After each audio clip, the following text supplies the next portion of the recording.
Hi guys, this is MHWashington. You are tuned in with iBank Radio. I'm here with Shyam Doonga and Ishmael Norris. Hi guys, how are you? I'm doing well, thanks. Good. Good, yeah, thanks. Good. So, as you guys may know or may not know, they are a director and a producer of Honours in Attendance. Now, I'm just going to ask you guys if you could explain a bit about the idea and the context of the film. The content is about the university experience for stay-at-home students. So essentially, people like who go to South Bank, for example, students who live at home, still staying with their family, might have family commitments, might have bills to pay, jobs, but they try to take part in campus life, in campus activity. And that doesn't always go so well for everybody. It's almost you go into another world, another sphere, you kind of do what you need to do and you leave, and there's not much community around it. It's very easy to actually not take part if you don't want to. Yeah, exactly. Just to carry on from what Ish said, it was just about to show the sort of alternative experience of the university life. And for both of us, when we were going to university, me especially, because I went to university in London, there were students who they were trying to make an effort and partake in the first few months, and then they slowly kind of just disappeared, and a lot of them actually just dropped out. Yeah. Because of the effect that it had on them and how unhappy they were with the experience. So, how did you manage to find the contacts for the film? So that's, the crew and the cast. Okay, so I started by writing the script, and then I did my own research in terms of the technical side, like the camera, the film stock, how to get the film stock developed, how to transfer that onto digital, by scanning it in, all of that kind of stuff. And then during that early process, this going back quite a few years now, I looked through my contact list and all of the people I knew, even if they were like friends or just acquaintances, whatever. And I was looking through who would be interested and who would be best placed to help or to sort of join the project as a producer or actor, or hopefully both. I remember Ish from school, when we went to school together, he did drama GCSE and A-level. But I saw it was mainly from when I saw his GCSE drama play. I saw his performance, his acting abilities. So he was sort of the first person I went to play this character Raymond, and I also knew from the kind of person he was, he would have a lot of contacts, and through just the kind of person he was. So I just called him up and said to him, I've written the script, I want to make a film, so would you be interested in discussing it further? And so he read it and he called me later and he said, okay, yeah, let's go for it.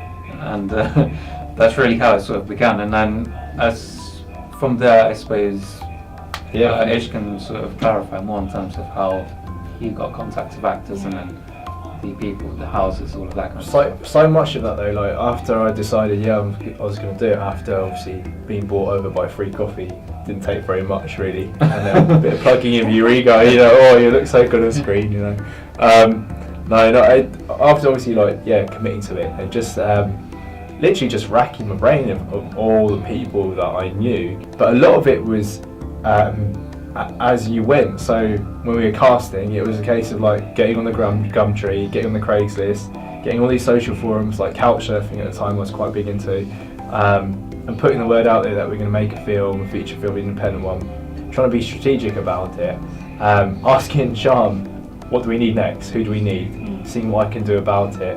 And a lot of it was luck, so just people I happen to know, asking them, do you know anything about film or anything about actors, or do you know where I can get some actors, and people just kept coming out of the woodwork. But it was a case of just being really persistent, I think being quite brave about it, so it didn't even matter if you didn't know them that well. It was a case of like, look, you want to do this project, you've got to put your pride and any of that aside and just be like, do you know anybody? Yeah, I just to continue, Ish mentioned a really good point about what do we need now?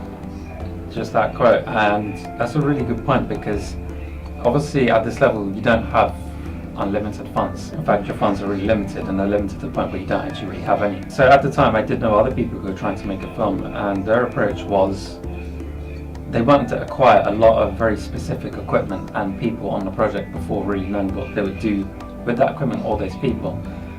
And with Ish, when I discussed it, I was like, our approach should be, we should just get what we need, we sort of go. Yeah. But I mean, there was obviously a much larger plan in place, but we didn't waste resources or time trying to get stuff that we didn't necessarily need, even though it's like, say you need X, Y, what Z you to should make a do, building what you block. need. It wasn't a case of like we've looked a few steps ahead and thought, you know, we haven't got that, thus the project has to stop. Yes. It's like we'll come to that bridge when we cross it. Yeah, let's we'll focus find a what we're doing now. solution of that, or we'll work around it knowing that it's not something that we can have or work with. The title of the film and its meaning. So, as you guys know, is Honours in Attendance.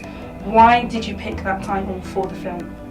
We discussed quite a few titles in the end. I mean, we had a working title before that we used for the most of the film, and then obviously, as we came to the close, we changed it.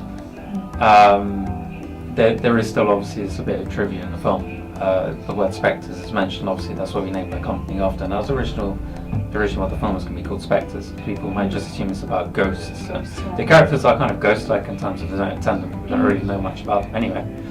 So it was almost like too literal and not specific at the same time. Yeah. Yeah, so metaphorical. Yeah. So we were discussing other titles, we're going back and forth, and then we're just looking at degree certificates, and often you get like first class honours or second class honours, and it was we wanted to use honours and attendance. I like to think of it as me coming up with a list, ticking them off, and then saying, oh, what about this one? And Shyam going, yeah, that's fine. Yeah. How many people are involved in your organisation? It's me and Ish, and You're talking about we're looking to all the aggressive expansion subcontractors. one day. Well, yes, technically there is us two, both of us. We are the directors Of the company, of the company, and it has been a case of like, who do we need? We bring on board, but not on an official capacity. Yeah.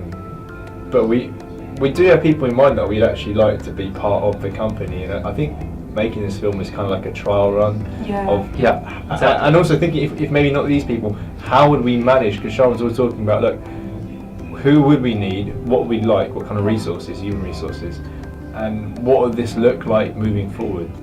Yeah, and it's also a case of if we do hire someone to bring them in as part of the company, it won't be just that they come in and do just that job for however many years that they're at the company, but we'd look to bring someone in who kind of can do that at a good level, and then ideally there should be some growth for that person within the company to go up, even if that means they have to learn new skills or whatever. So in terms of having people permanently within the company, that's something that will happen, but that's in the future. Obviously now we can't. There's no one on the payroll. Yeah, so. I suppose it is like a startup because, you know, we are learning as we go, and anyone new coming into it would understand how we operate, the ethos, what the state of the company is, where we'd like to go with it, and they'd hopefully be on board with that if that sits right for them. And also with honours in attendance, obviously you have the Please Spectre Film logo at the start, and the thing with companies and logos, that sort of thing, is if you see that logo before a film, or maybe it's a short film or a documentary or something, there should be a certain, ideally, An expectation of a certain quality or the certain product you're going to be watching. Yeah. What would your advice be to upcoming creatives? So other people aspiring to become directors, camera operators, etc. Don't give up. That generally would be, I'd say, the most important thing, because that's the easiest thing to do, no matter how hard you work or how many problems you overcome or whatever. If you're like 90% of the way to where you need to be and you give up, then it doesn't matter all the work you've done before, because you've given up. But if you just be patient with it, for sure. Like, obviously we understand, you know, people, different socioeconomics, they might have a stable job, they might be students. We understand all that, and it's a case of trying to just keep it going however you can fit it in with your lifestyle or whatever. Like, you can't, I don't think if you really want to do something, you're not going to be able to dismiss it. It's always going to be at the back of your mind. So even if you keep hacking away at it, a little bit here, a little bit there, that's still better than not doing it at all. I think what Ish says is really important about the patience, but also if you plan to do something in your mind and you expect it has to happen a certain way, just be open enough to that it will probably happen a different way than you originally intended. But just because it doesn't happen the way that you ideally want, it doesn't mean you have to stop or give up. It's effectively just the persistence to not give up when you face problems or roadblocks, or however you may want to describe it. and just continuing to, whatever the challenge is, find the solution. Sometimes it'll be very easy, sometimes it'll take you much longer to figure out how to get through it. But if you know really this is what you want to do, then you cannot give up effectively. I did a lot of research as to what is expected of the role and the kind of areas that you cover. But obviously, if you're in a two-man crew, you are going to be doing most of those roles, and as Shyam was saying, you don't necessarily know what exactly you're going to be doing, but you have an idea, and as roles or tasks come up, you go and you do them and you tackle them. You kind of want to be knowledgeable of the whole process. Yeah. That was what I think I found. So knowing what Shyam was up to, having a vague idea, making sure I'm looking after the cast, but also the financial side, looking at that. Yeah, just to add on to what Ish said about the knowledge and reading the books, to do that, just like you said, as much as possible before getting involved, and even whilst you're doing, to just continue reading, because it's quite easy once you're in the sort of the thick of it. You can forget stuff that you already knew, or some stuff can just slip your mind. So just going back and in your downtime, just read something, it can be very helpful in that way. So guys, are there any future films that you would like us to stay tuned for? We do have a script that's already written, and we are hopefully going to try and raise the financing for that next year, along with the push for Honours in Attendance. I would just say in terms of story and what it's about, whereas Honours in Attendance is obviously it's purely a fiction, it was originally rooted in terms of our own experiences. Whereas this next one, it continues the themes that began in Honours in Attendance, but it's effectively like a neo-noir thriller.